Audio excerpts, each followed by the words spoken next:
All right, we are live. We're back. Once again, my name is Sunny Ray. This is the Sunny Ray Show. I'm joined by Miguel. Thanks to our sponsors, Raz Rocket. I gotta admit, I did probably 6 live streams yesterday. It's probably my third or fourth one today, but I am really excited about this one, Miguel. Ever since I heard about your story, ever since I watched the Beaver Bitcoin interview, and since you attended the meetups, I've been really looking forward to chatting with you. So thank you for joining us. Oh, thank you, Sonny. And I also I watched your podcast interview with Scott, and that was amazing. So very, very happy to be here.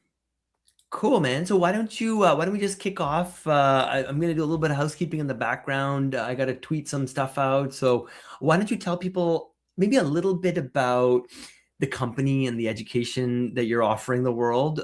Maybe like 1 or 2 lines on that, and then we'll get back to that maybe near the end of the interview, and then we can just start with kind of your backstory after that. Yeah, totally. So currently, I do believe that Bitcoin is a topic that requires a lot of guidance and a lot of like hand holding at the beginning. Because if I equate Bitcoin to a mountain, pretty much that's the level of information that a lot of people need to just grasp in order to understand it properly. And I do remember climbing the Kilimanjaro, and the only way I was able to do it, it was because I had incredible people that were helping me along the way. And that's what I want to do with people as well. I want to help them understand and help them guide them in that journey of how can they get to that summit of understanding Bitcoin as fast as possible. So what I'm offering is one-on-ones. I'm also helping businesses adjust their adoption onboarding flows to modify their marketing materials, to improve ways of talking to different segments and cohorts. And I'm all about, whenever somebody asks me questions about what is Bitcoin, I'm always happy to chat about it. So I go with the handle Bitcoin Sherpa everywhere. And yeah, it's one of the things that I enjoy the most these days. So yeah, thank you for that. So let's maybe start. I'm going to jump around a little bit. Normally, I have a certain flow, but I don't know. I'm just too excited. Miguel, you told me a story of why you call it Bitcoin Sherpa and about an experience you had. Do you want to share that with the audience? Yeah, totally. I think it goes back also to my story about how I understood Bitcoin or how I came to the Bitcoin journey as well. It goes from during the pandemic, I became a father for the first time, and I was holding my baby, and I was very, very worried about my son's future. How is he going to be able to afford groceries, to pay for their mortgage, to have a family?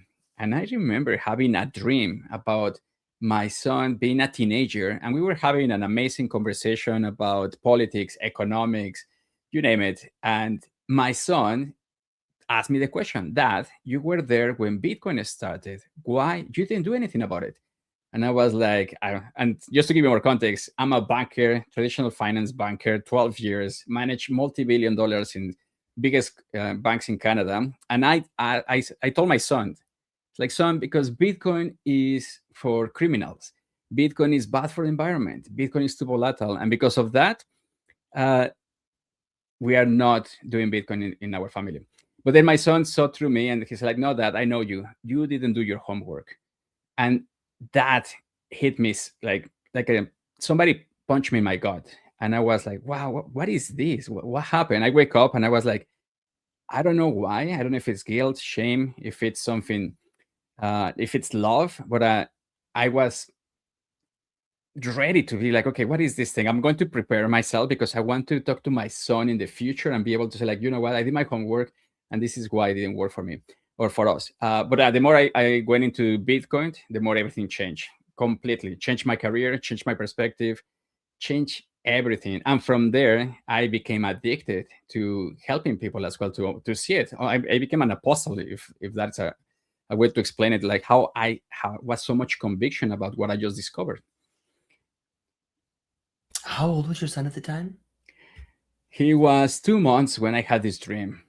And right now he's 5 years old. He has a brother, 3.5. And that changed my life, man. Just thinking about that, it's crazy. Oh wow! So he never actually said that to you. You dreamed that he said Never. it to you. Oh wow! Exactly. Okay. And Just to give you more Oh, that context, gives me shivers. Okay, that's crazy. Interesting. Okay, so yeah, please context. more context. I started working at TD Bank as a teller. Very quickly climbed the ladder. Ended up managing all the savings accounts across Canada for TD Bank, portfolios of 70 plus billion, multi-million customers. Uh, I was headhunted for Scotiabank to do the same. So I thought I understood money. I thought I understood numbers. I speak numbers better than I speak Spanish. But it was until I understood Bitcoin that it opened my eyes to be like, dude, you don't know anything about this. And now with my friends at the banks, I have a lot of friends in the banks that I'm trying to orange pill them and say like, hey, there is a potential. Check this out. It's super difficult. It's very hard to just to get through them as well. So I believe that the only reason I was able to get into Bitcoin, it was because of this, I guess, supernatural dream of like, maybe it's my son in the future sending me back and say like, hey, this is what you need to do that. And I'm very grateful that happened, because not only it helped us financially, because now we are able to store our energy more efficiently, but also changed everything in terms of what I'm doing today, what I'm helping people do, uh, helping companies achieve, yeah, you name it. Like it's a significant transformation from survival mode all the way to self-actualization, I would say. Fascinating. Hey, Miguel, so let's maybe take this one back, yeah? Maybe back to your life in Mexico before Canada was even on your radar. You were the CEO of one of Mexico's most famous and oldest coffee companies Yes. in your early 20s, right? So what was that world like? What did a typical day look like for the young CEO traveling, the globe representing Mexican coffee? I never expected to become a CEO for that company, coffee company, but I was doing my master's in finance, and one of the professors said, "You know what, Miguel? I think for who you are and what you do, I think you should speak with the owner." Spoke with the owner, got the job. I thought I was going to manage just a division or like maybe sales or something like that, but at the end, it was like, "No, I want you to manage not only this company but the group of companies that we're going to be doing." When I joined the company, we were selling 200 kilograms a month of coffee, even though being a hugely famous coffee brand in Mexico, 200 kilos a month. By the time I left 4 years later and then I came to Canada, we were selling 20,000. So the growth was significant. I was traveling the world. I was representing Mexican coffee in competitions in Japan, Spain, Canada, the States.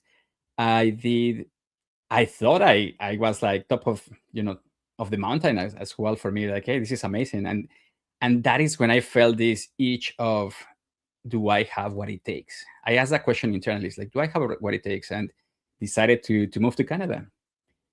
But the crazy part, Sonny, is that the same time I got my papers to come to Canada, I got an offer from some of the coffee producers. I saw what I was doing in that company and said like, hey, you don't need to do anything. We go 50-50 and we just launch this business together.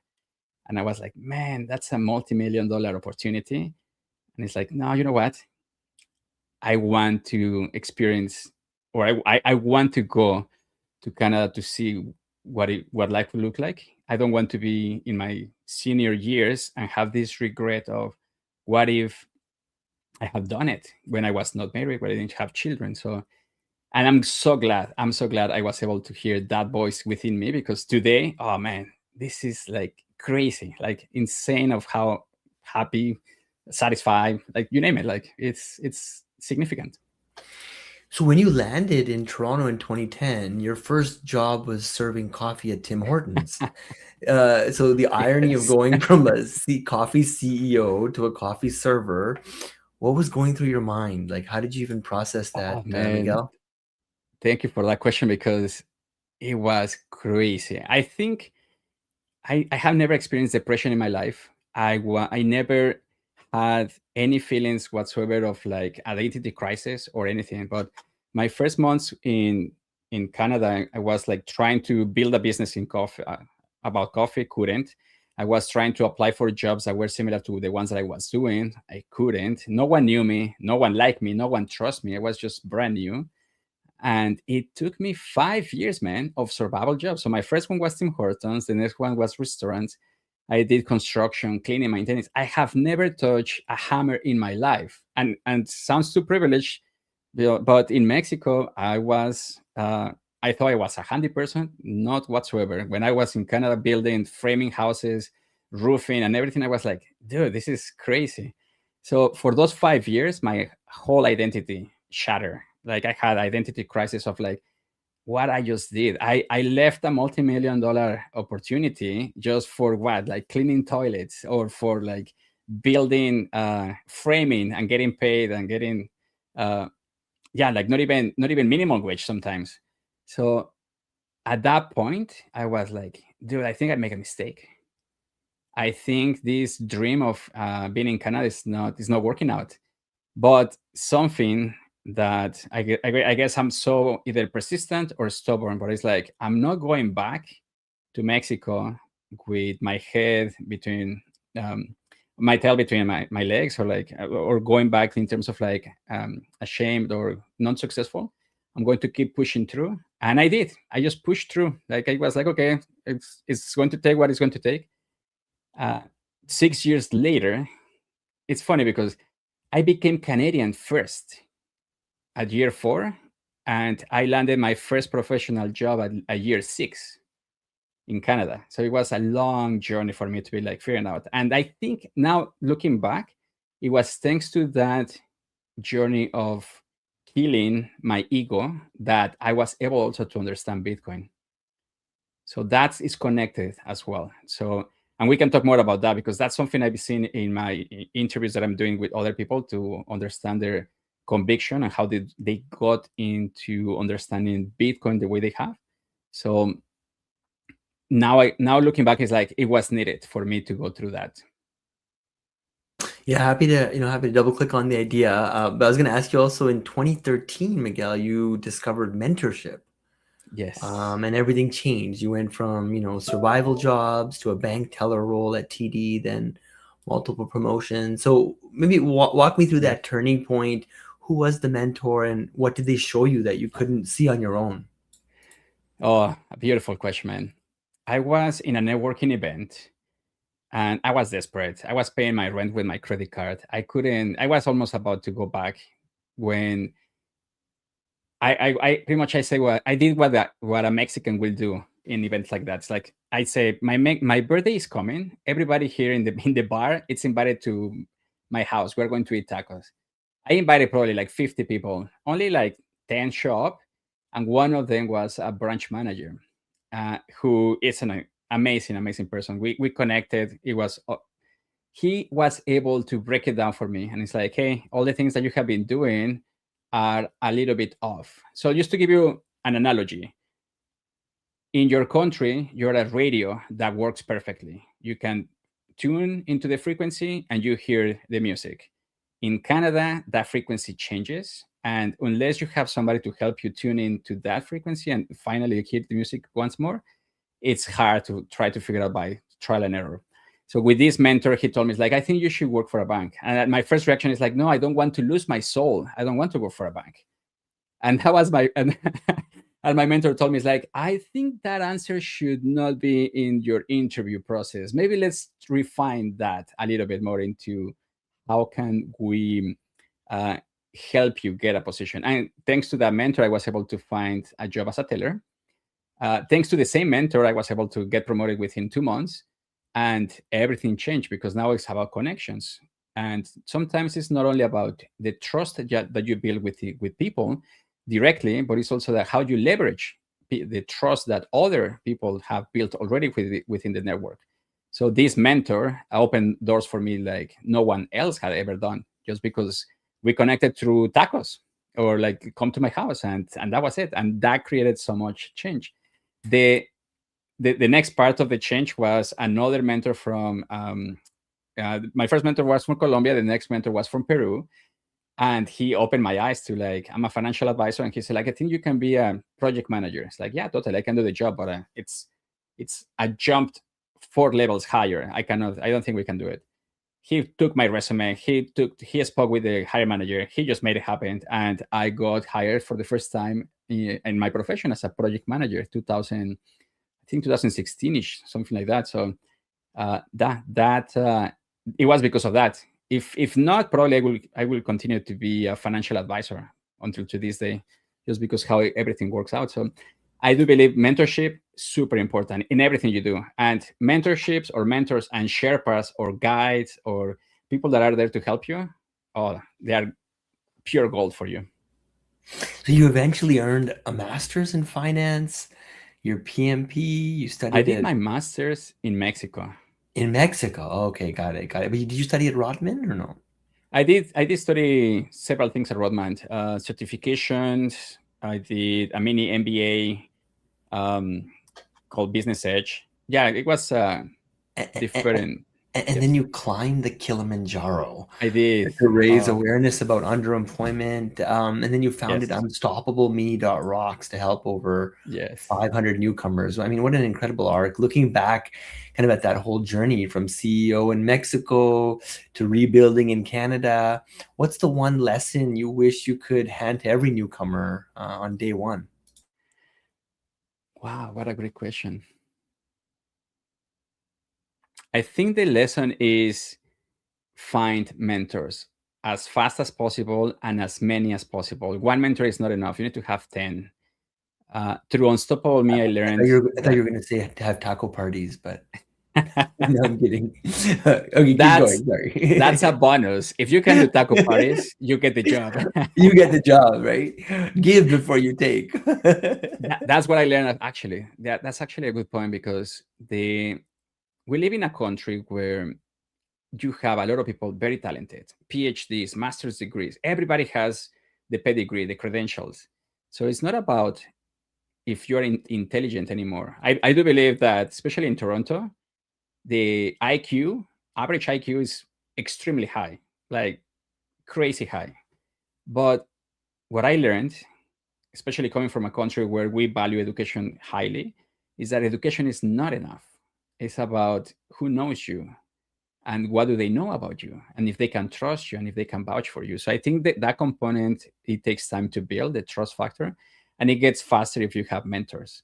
So through Unstoppable Me, I learned a lot about people are unstoppable. Like they do not stop. Like they continue pushing forward. They do stuff that they have never done in their lives, but they just like, okay, this is their new chapter in life, and they just make it work.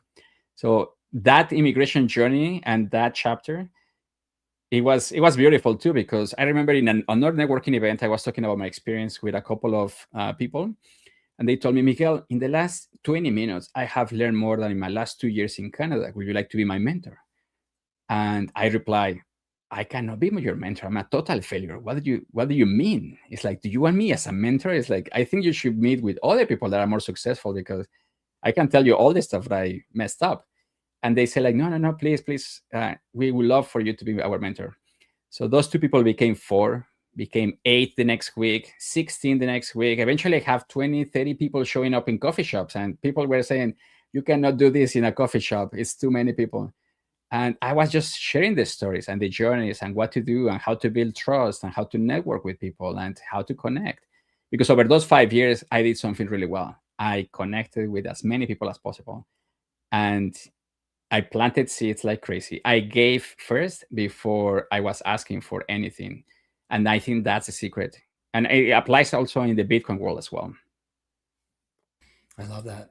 Hey, so just to go back to the story, right? The story about your son. And by the way, I knew we're not going to be able to finish in the 30 minutes, We need another but chapter. I think it'll be good. We'll bring it to an end. We're kind of at the peak and then keep going, yeah. Because Yeah. like I said, I don't want to speed through my questions. I've got a whole bunch, and I'm like I said, I've been looking forward to this all for the last week.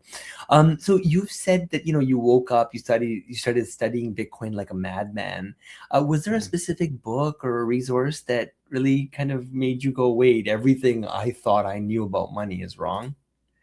The first one was The Bullish Case for Bitcoin with Vijay Bojapati. My favorite long form article. I think I prefer more than the Bitcoin Standard. Nothing wrong with Seyfedin book. It's amazing. I also like it, but that was later in my journey.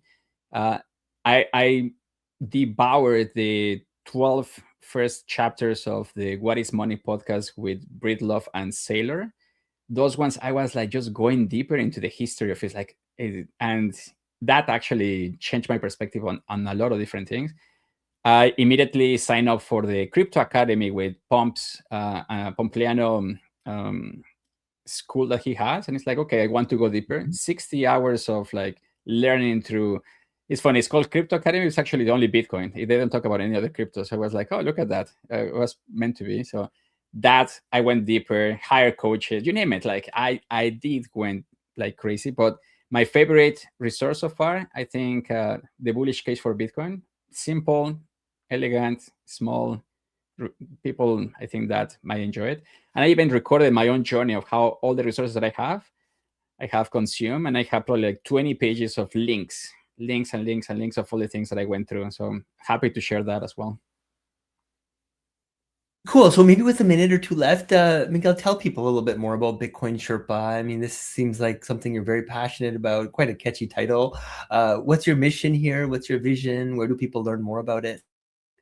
Thank you. So the website is bitcoinsherpa.io. My objective at this point is to do research. I want to decode the path to Bitcoin conviction. I want to find the commonalities, the trends of all the different stories of how people got to understand Bitcoin. And what I want to do is to reverse engineer that path and give it back to my normie friends, my pre-coiner friends, to be like, hey, for your profile and archetype, here is the list of resources, or here is your path for you.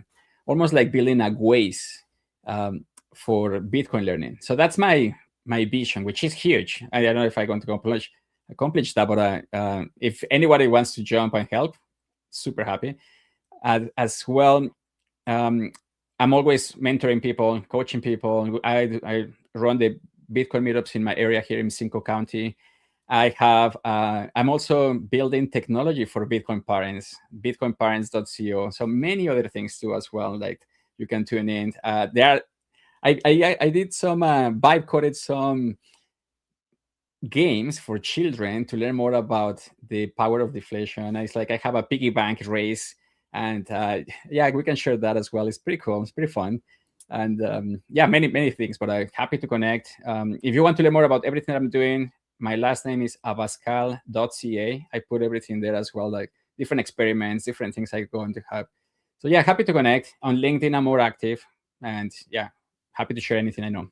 Beautiful story, beautiful soul, Miguel. This has been an honor. Thank you all for checking in. This is yeah, it's delightful to see that we have over 30 people watching us on live stream, Twitter, and everywhere else. I mean, sometimes I can't even believe we live in this world. We're just like live streaming and talking about Bitcoin, vibe coding. It's a good life. Okay, Miguel, we'll catch up on the next one. And like I said, I would love to have you on for a part 2. Take care. Bye-bye. Let's do part 2. Thank you.